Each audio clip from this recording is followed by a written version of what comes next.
Okay, we're back again.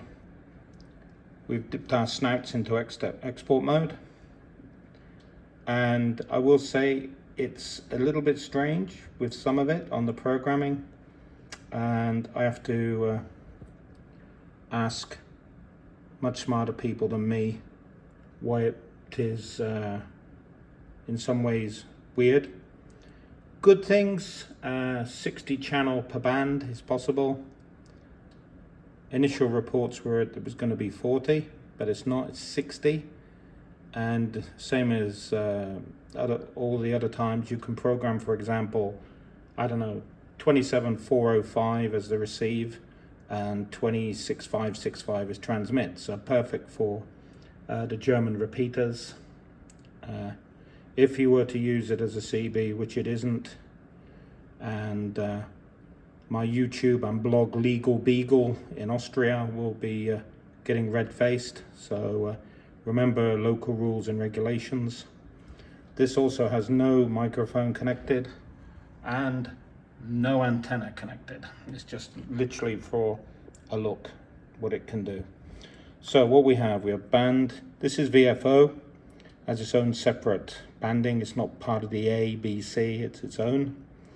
So we have band A, 25. So that's double, triple low. What's that? Low band, I guess. Mid or EU if you were to use it. Where the 555 is. Then we can head on up into 10. We programmed UK 40 here. Then we go down to 24985. And I don't know what the 2.5 dot is. I'll have to ask about it. I really don't know what it is. It doesn't show up in the software. In the software it just shows 25.465, and on the screen it's 2.5 point, which I don't understand. So bear with me, I'll try and find it out. And we're in the middle of some really dire storms here, so the antenna's down at the moment because the skies are literally going to open again any second.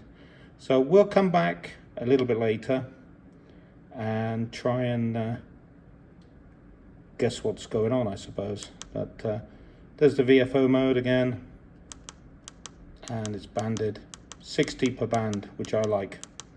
I think that's a damn good idea. Makes life easier for programming zero ending and you name it. So catch you later, guys. Back soon.